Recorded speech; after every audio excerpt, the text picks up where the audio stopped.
All right, so now we're going to move on to crafting compelling dialogue.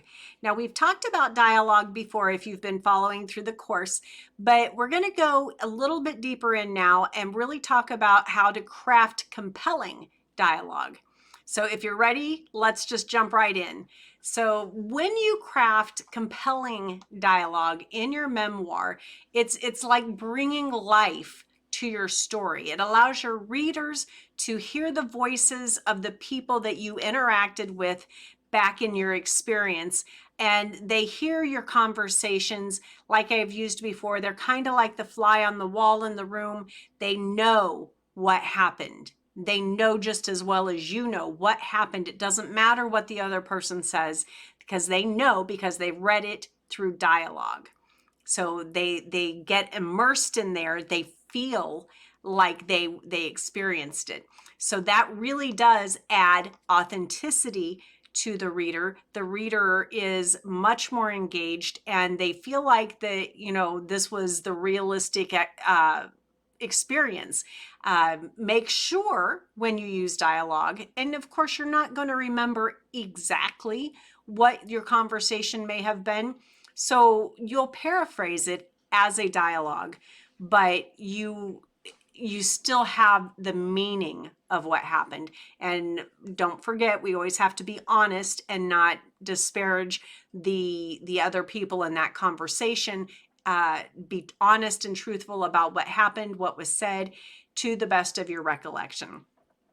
But another thing, dialogue adds that drama, that sense of drama. So if you get in a fight with someone and they call you names and you call them names, and it's just like all this craziness is going on, and your reader's like, oh, they're getting involved in the drama with you. They feel what you went through, and that's what you want, and that's what they need. So make sure that you use that dialogue to bring in the drama. Dialogue also reveals character.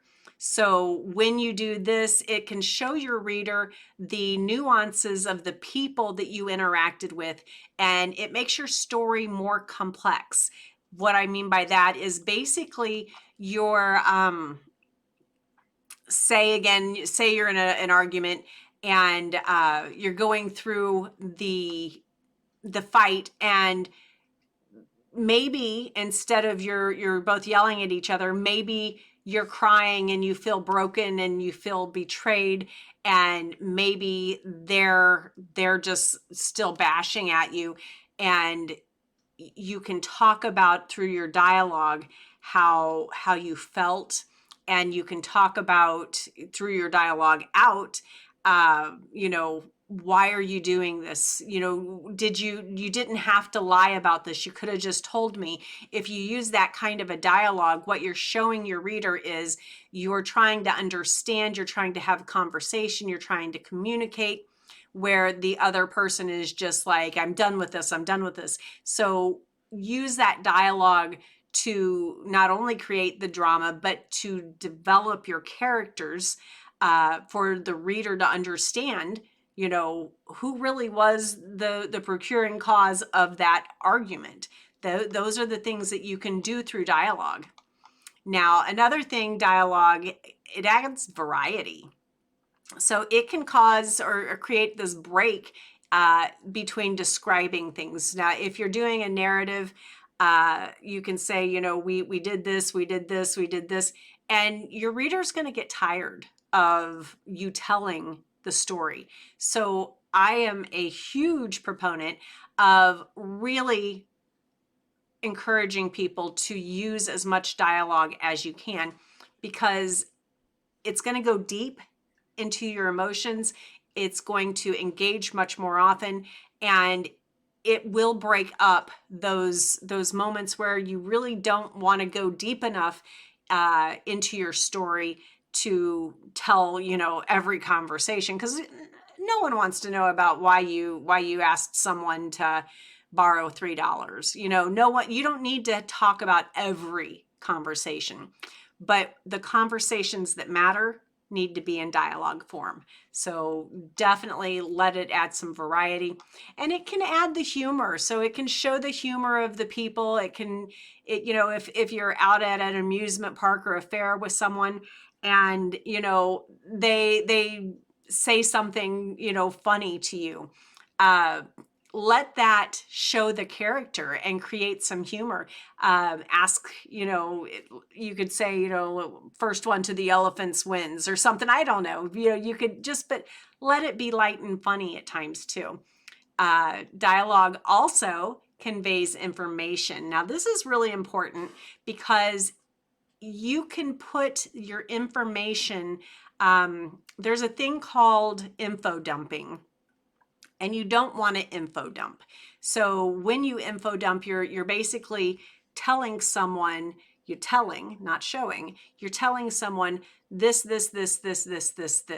And it might mean you like, this person married this person who married this person who married this person, had this kid, married this person. You know, that's like an info dump. And no one wants to read that. I mean, and I'm not bashing the Bible at all, but one of the hardest parts to read is the begets, because you're like, oh my gosh, I can't. And so don't info dump your reader. Let them know what happened through dialogue. So a quick and easy way of dialoguing instead of begetting is, you could say, you know, I called my mom, and mom called her sister Ann, and Aunt Ann's husband Bill. They're all having dinner right now. So you can kind of put all of that information into a dialogue, and it's so much easier to read, it's so much easier to understand, and your reader will thank you. I promise you that.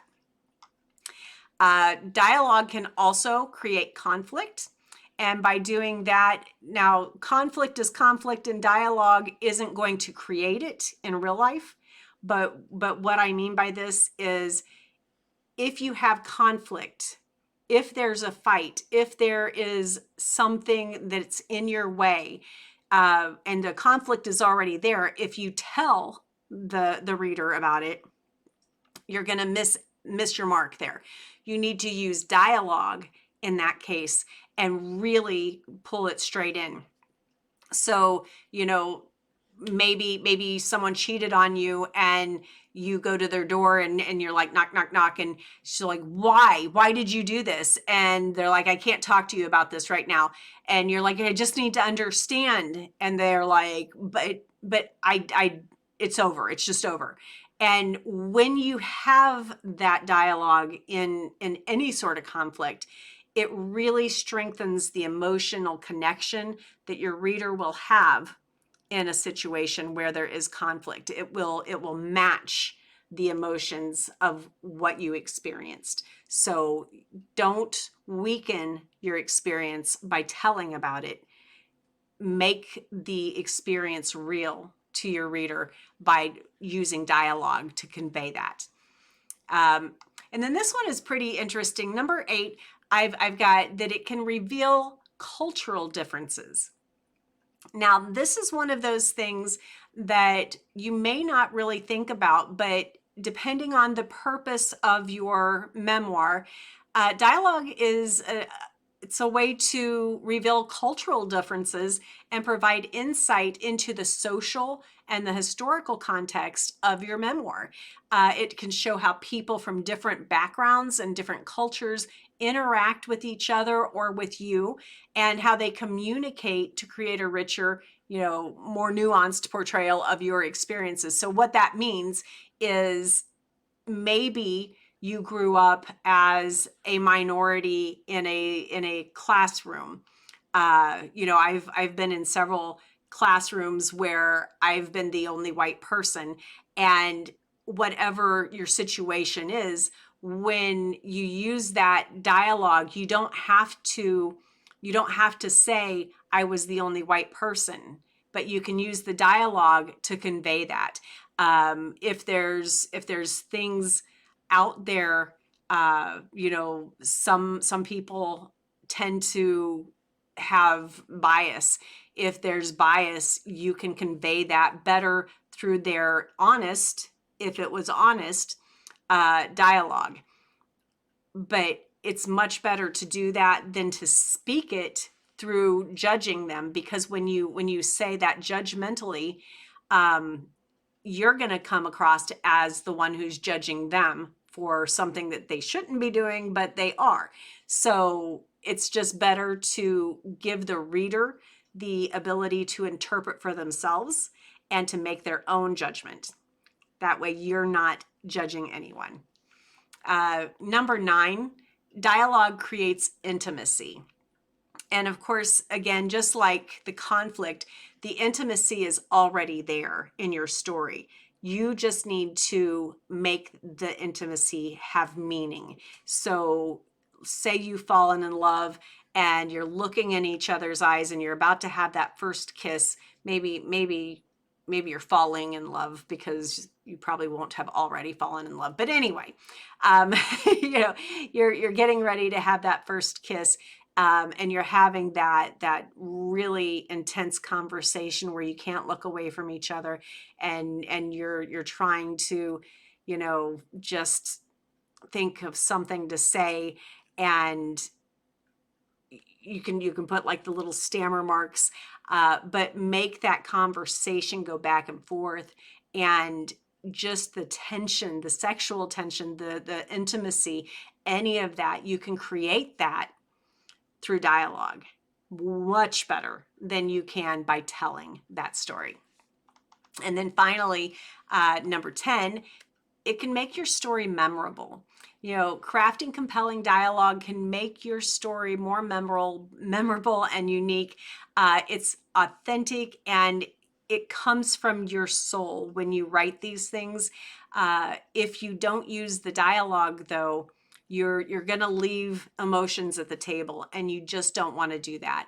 By understanding the importance of crafting compelling dialogue, you should, and I believe will, be able to create a much more authentic, memorable memoir. And on that, here we go. If you're up with me until now, let's get you out there, have some fun, and let your creativity soar.